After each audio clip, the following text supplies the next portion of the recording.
Hi guys, so I put out a call for some new topics and somebody suggested the French Revolution. Really? The French Revolution? It's been done to death! Fine, here goes.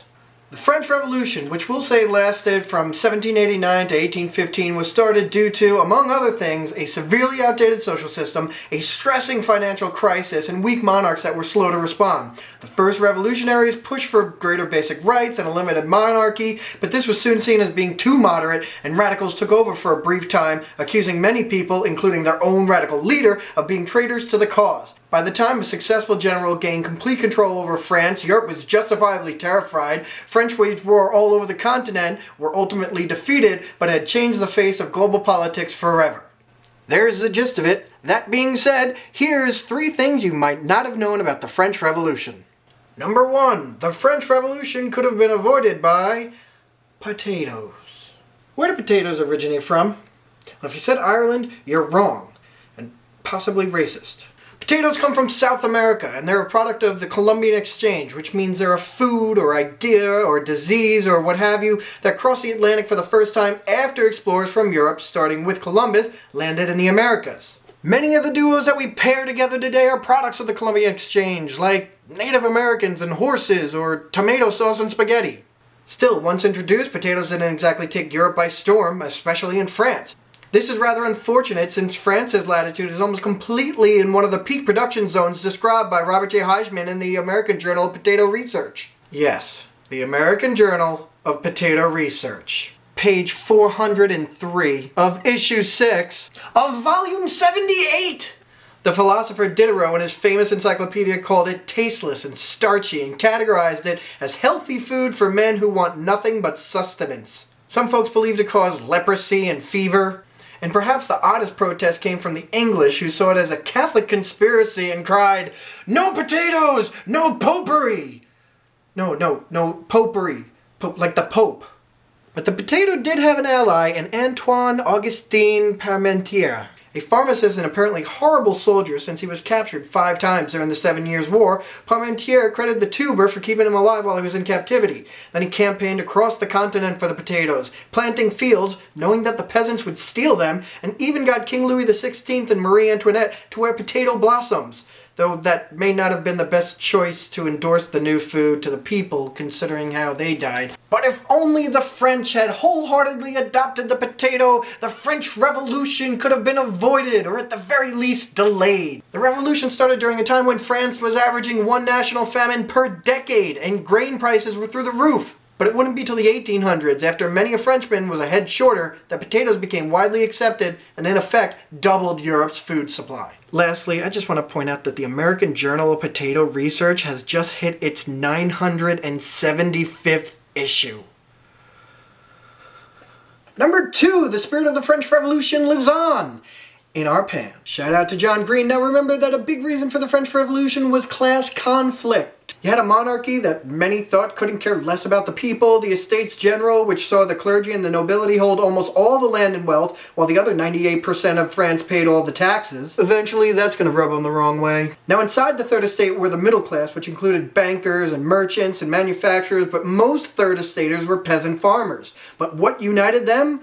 Pants. Now that's not to say that nobility left it blowing in the wind. They wore what were called culottes or knee breeches that the esteemed historians refer to as fancy pants. Since the Middle Ages, the who's who of aristocratic society wore culottes. See? Culottes, culottes, culottes, culottes, culottes, culottes, culottes.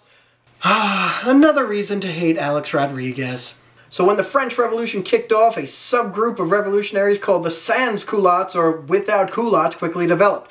They were by no means a unified group, but they did have a couple of traits in common. Most were from the urban middle class because that's where the bulk of the revolution was taking place. They believed all men were equal and wanted direct democracy. They continually sided with the left wing and the radical factions of the revolution, and they hated the rich and their stupid culottes, hence the pants. Now, if you know anything about the French Revolution, you know it turned bloody and you know it turned fast. Within 4 years, France had gone through assemblies and new constitutions, and by 1793, all of Europe was shaking in their culottes at what was going on and threatening to take action.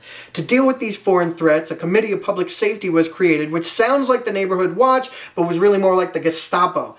And under its leader, Maximilien Robespierre, say what you want, but that's a badass name. Maximilien Robespierre. Sounds like a Bond villain. 40,000 people would be killed during the infamous Reign of Terror. Initially, the sans-culottes were on board, but that commitment wavered after the committee started shutting down their clubs because, well, they were uncontrollable and prone to spontaneously riot. Soon France had a morning after moment of clarity, said, "I've made a huge mistake," let Robespierre have a guillotine massage, and entered the directory phase. And the power of the sans-culottes faded, but not the power of their pants. While the group themselves came to be linked with radical mob violence, their fashion, most notably their pants, came to be linked with freedom and liberty and patriotism. Their pantaloons, as a symbol of revolutionary idealism, started to spread not just all over Europe, but in the United States as well. Check out the legs of the first presidents. You got Washington, Adams, Jefferson, Madison, Monroe, and then culottes no more. And this idealism found its way not just into our pants, but into the entire world. Culottes fell out of fashion,